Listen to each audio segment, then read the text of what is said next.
Hello, welcome to my channel. It's a beautiful day out there, and today we want to talk about girls and women involvement in science. You see, all over the world, science is considered the exclusive preserve of boys and men. Girls are not encouraged into science. It's as if the world is saying, girls, stay away. This is not your turf. But you see, there is no country that can achieve her potentials without having women and girls in science. Why do you think so? Because women the female make up more than 50% of the population of any country in the world. Most countries in the world, more than 50% of the population is women. So that if you sideline women from science, technology, engineering, and mathematics, it means you don't want your country to develop and progress. So I have a deep passion to encourage women and girls into science, not just to get into science careers and courses, but to remain in them, to progress in them, and to excel. So how do I do this? One of the ways is that I speak to parents and encourage them to empower their girls right from home, because this thing actually starts from home. The work should not be left for teachers alone, to encourage their girls into science careers, because there are some things that parents do without knowing that it impacts negatively on their girls and keeps them away from science forever. So today I have a seasoned parent, and she's going to be sharing with us some of the things, some of her experiences in raising her children. She's going to be sharing with us some things. And I have here with me Janetta Bygate. Welcome. Thank you. Thank you. Yes, she's going to be sharing with us a number of her experiences that is germane to this topic. So, Janetta, can you tell us how many children have you raised? Right, I have 3 children. Okay. The 2 oldest are girls and the youngest one is a boy. There's not much difference in age. The girls have 2 years between them, and the youngest ones have 1 year between them. They are, very close together. Were there ways in which you tried to encourage all of them together at the same time, maybe by the toys you bought them and stuff like that? Yeah. Were there ways where you did things that helped them in this way without segregating their sex, their gender? Oh, really? Yes. I was very much in favor of raising them so much that the girls are naturally or normally given dolls, and the boys are given cars and things like that, and planes. But all the toys were available for the girls and the boys, and it was even so that the girls had dolls. Sometimes girls get dolls and they don't really want them. They haven't got motherly feelings. Right. My children, they did play with the dolls. Wow. But not that you said it was overly motherly or something. The boy had also, my son also had a doll, which was a boy toy doll. Wow. And he was fond of it because I don't know now how I got a doll, because you don't see many boy dolls. It was really a boy doll.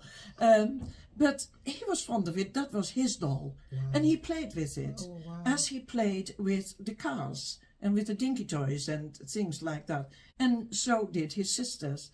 Did you say that you got a boy doll for your son? Yes. As a toy? Yes, it was really a doll, but a boy, a real boy. Wow. To be honest, how I got it, I don't know. don't remember buying it in a shop, and you never see them in a shop. But it was very useful because it was his doll, and it was nothing. It had, it was in those days also. It had nothing to do with being feminine or whatever. It was his doll, so it was very natural for him to have his. This doll was his friend. Wow. Yes, that is interesting. A boy having a doll baby, a boy doll, as his toy, and the girls able to play with planes and cars and all. Talk about encouragement to pick up science careers and courses. And I think this is also good for manufacturers. You don't get to see boy dolls in the market anymore. No. Well, I haven't cited any. And I have raised 5 children. I haven't cited a boy doll. So this is a clarion call to manufacturers of toys to make baby boy dolls for our sons. Yes. He was so fond of the doll that once he lost that was a lovely episode. We went on holiday, and we went by car, and it was beautiful weather, and the window of the car was open a bit. 3 children in the back, I driving, and the little boy, the toy boy, was allowed to look out of the window. Little Jimmy, my son, it was Annemiek and Fridolijn and Jim was the boy. Jimmy's boy toy was allowed to look out of the window. Wow. And while we were driving on the motorway, he lost his head. And there was a crying out in the back of the car. The boy was called Gijs. Gijs has lost his head. Oh my goodness. It was terrible. We went that weekend to the granddad, and it was sad because he'd lost his the doll had lost his head. The next weekend, next week, he went to school. You never believe this story. He went to school. He was still in the infant school, or lower even. I don't know, play school. And he came back on that Monday. And he said, "Look, Mum, what I have." And he had a head, a doll's head. Oh, wow. And it was a man doll's head. Wow. It was a boy's doll's head. Wow. I said, "How on earth did you find that?" He said, "Well, there were some boys and they were playing football with the head." And I looked and I thought, it fits on my doll. On his doll. So he said, "Can I have it?" And I exchanged it. I don't know what he changed it for. Wow. But he exchanged it. And he came back and I thought, well, maybe it doesn't even fit. It fitted exactly. Wow. So I said, "Oh, Gijs has got a new head." He said, no, it's not Gijs anymore. It's got a new head. So he gave it another name. Wow. But he was so pleased because now his doll was whole again. Oh my goodness. So he was fond of his doll. The girls did play, and they did play together with all sorts of things, wooden things and building things, which is good as well. Good. Why should girls not try and build? Play in sand, play everywhere. They liked nature. I tried to bring them up in admiring the things around them. Very, very good. Wonderful. I mean, it's such a touching story you told about Jim and his boy doll. Yes, his boy doll. That's it. And what you were teaching Jim is the fact that Jim should also take part in children upbringing. Because in many parts of the world, it is believed that children upbringing is just for the women. By buying your son a boy doll, you have taught him that yes, he should take part in bringing up children, which is wonderful. It's true. It's wonderful. It's so, I think, that with men and women and little boys and girls is already some women, they are very good motherly to be mothers. But other fathers are much better really in a motherly role. Wow. that is not, that's nature. Yeah. That's nature. Yeah. So they're born like that, but you also have to further that and educate them and encourage encourage them, because if you say, okay, the girls can only go in the kitchen and the girls can play with dolls and they are for the children, then you really say to the boy, it's not for you. Exactly. But it is. It is for them. It is. You have to. I think they should be open-minded with things, because everybody has his talents, his way of thinking. Well, it's his natural way of behaving.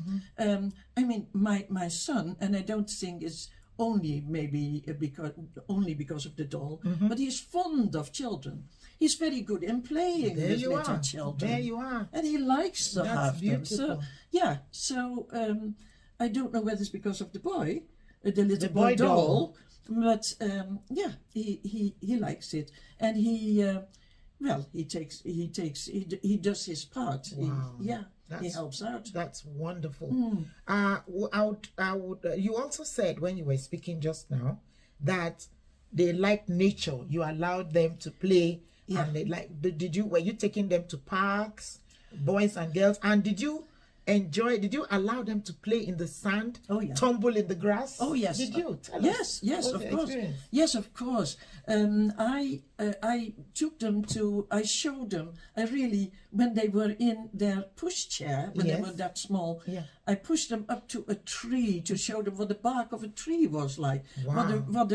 What the leaves were like. Interesting. To see and to feel it. Wow. And if they're a little bit older and they can run and whatever, what is nicer than roll in the grass and play in the sand? Wow. If you have never done that and you never felt how that is to roll in the sand and to walk in sand or whatever, then and smell the trees flowers. When it's been raining. Yes. It's lovely smell when it's been raining.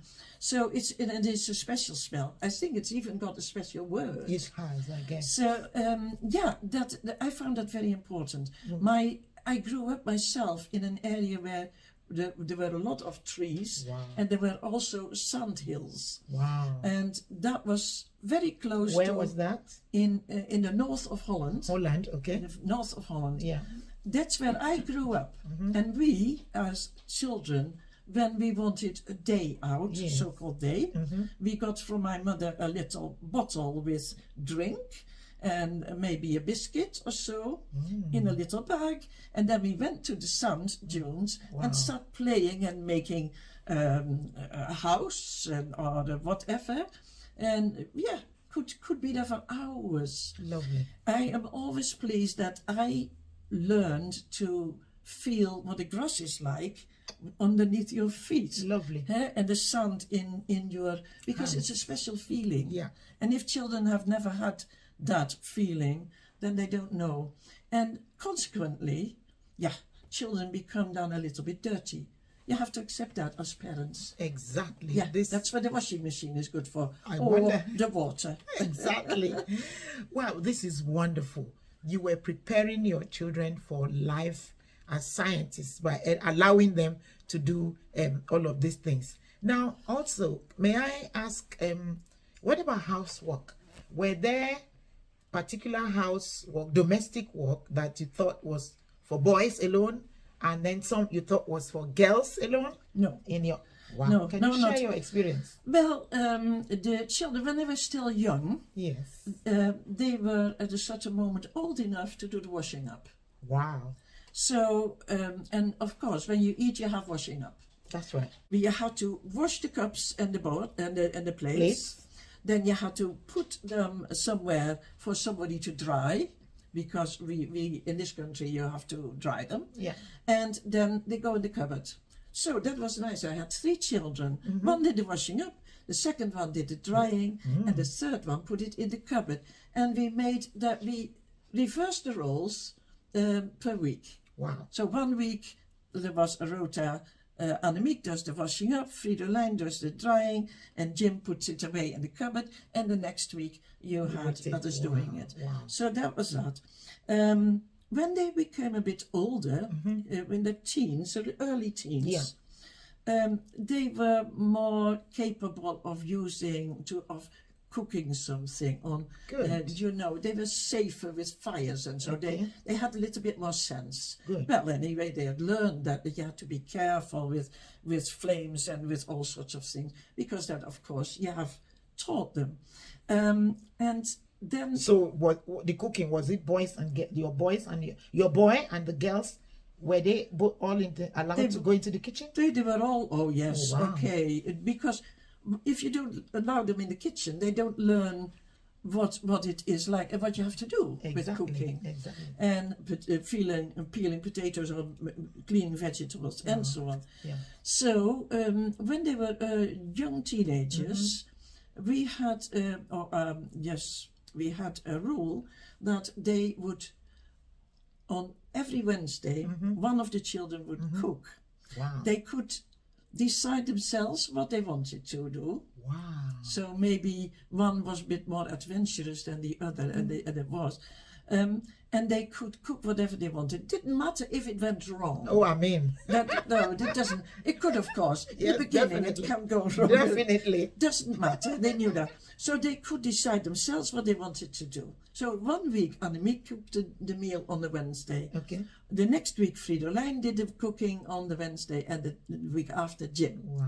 Jim was the most adventurous. That's your boy. That was the boy. Wonderful. Yeah, that Wow. was he dare go to the market, the covered market, and for this is the first time I think it was one of the first times when he did the cooking. He said, he has to go shopping for what he was yeah, going to cook. yes, he went shopping for the Wow, yes, he got that's some money interesting. and he could choose himself. Yeah. And he came back and we said, "What are we getting for the meal?" He said, "It's a secret." And when it came, it was a piece of shark. Shark. The big fish. The big fish. Wow. We never had shark, but he had gone to the market and he saw they had shark, and he thought, "That's interesting. Let's have shark." Oh my goodness, So that was really adventurous. And of course, he had to make inquiries. How do you do it? How do you cook the thing? So the people in the marketplace who sold the fish, they knew. Wow. And they say, "You do this, and you do that, and you do that." And we had a lovely piece of shark. Oh, that is so exciting, Yeah, isn't it? yeah. Boy, cooking, Yeah. going to shop, buying stuff and cooking. Yes. That is And they interesting. did not mind doing it. Wow. They liked it, Wow. really. It's, Wow. yeah.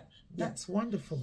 Yeah. That is really wonderful. I wish parents of today would learn from your very rich experience about not compartmentalizing, saying this is for boys, this is for girls, No. and stereotyping. No, I no. hope parents of today will learn. No, I think you have to have an open mind. Some girls are more geared to to doing things which are regarded as not girl-like things.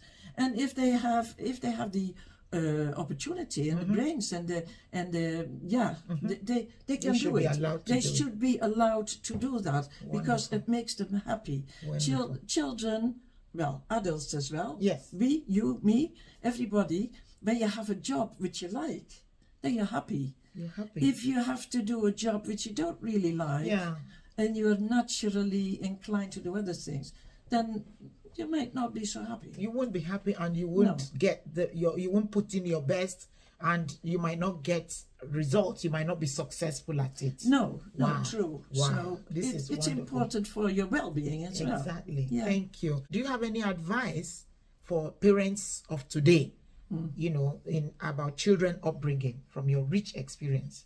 Yes. Well, I think every parent Yes. should just not say, "Well, okay, I have a girl, so that girl automatically will be destined to be to get married as soon as she has maybe learned a little bit at school. She doesn't. It used to be maybe something a girl doesn't need to learn a lot because she's a girl and she's going to get married." And so you push them into a role, and a minor role, because that means automatically she hasn't learned much. the husband can tell her what to do, and she is there only to have children and to look after the children and to cook and to provide for the husband. I don't think that is a good relationship. It's no good for when she for me, she can get married. I married myself. Yeah. But you know, when you get married, you have to you're if it's right, you're soulmates, or you do things together. Yeah. And it's not, oh, you do your manly things and I do my feminine things. You work together. Wow. And so yeah, you have to start at the bottom straight away. So a girl is not necessarily destined for getting married and so on. Yes. A girl, if she doesn't find the right person straight away, that doesn't mean that she is not fulfilled and not happy. She might be going for the job she always wanted to do and be very happy in what she does at that moment. Yeah. You know, and the same with a boy. If a boy wants to go and, for instance, go to a dance school and learn to do ballet, because that's what he fancies. Why not? Why not? Yes, exactly. So yeah, I think they should start straight at the beginning when the children are small, and treat them with open minds and see what they naturally are capable of and what they want to do. Wow. Treat them in the same way. Wow. Was there something else? Were there some things you also did when you were raising your children that would help us in this discussion, that you want to share with us in this discussion? Yeah, maybe. The children, when they were about 6, 7, 8, that sort of age, Yes. and I was on my own with them. Yeah. I mean, you always wonder as a parent whether you do things right, Exactly. and you don't know how the children regard the whole thing, what you're doing. So at a certain moment, I had a period with the children that we had. Every week, one certain time that we were together as a family, Wow. and everybody could say what they wanted to say. Wow. If the children had a criticism that they didn't like me to do, or say, or whatever, they could say that, so that I could explain to them why I did it. Whether there was a good reason or not. And it would teach me as well, of course, whether there was something that I maybe should be a little bit more careful with. So the children learn, and they criticized each other as well. They said, well, for instance, one said, well, Jim said something like that and I did not like it. I found it a little bit hurtful. Or and then the other one could say something or say sorry or whatever. And I think that was important for them to learn to express their feelings, to accept that from each other, and to maybe give an explanation, and also to put it right. Learn to put it right, because you have to learn to say sorry as well. So I say that was a period that we did, and I kept a little notebook. I still have it somewhere, which is very, very nice, because they were young enough to do it spontaneously. And that I think is important also, that as a family you learn to express your feelings towards each other, not to take it as in the wrong way always, but have an open mind about that and say, oh yeah, maybe you're right, or maybe you're wrong, because I meant this and that and that. As you can explain. So yeah, that might be important. I think so. Yes, that is critical. Thank you for sharing this. That way you were teaching the children how to handle conflict. And so conflict resolution is a critical part of the world we live in today. And you were teaching them how to handle conflict without bitterness. Yeah. how to be expressive Yeah, without hurting others. Yeah, that's so true. that was really nice. Thank you for sharing with us. Okay, you're Thank welcome. You have heard her loads and loads of experience, wonderful experience she has shared with us. If you like what you've heard from her, why don't you click the like button below and share. Let other parents, other people, other young adults also watch this and know how to bring up their children so that boys and girls have equal opportunities to do science, technology, engineering, and mathematics. Click like, subscribe to this channel, and click the notification button so that when we upload another video, you will be one of the first to know. And don't forget, leave your comments below so that we'll know what kind of things you want to hear. Thank you very much. Bye for now. Bye-bye. Thank you, Janetta. Bye. Bye.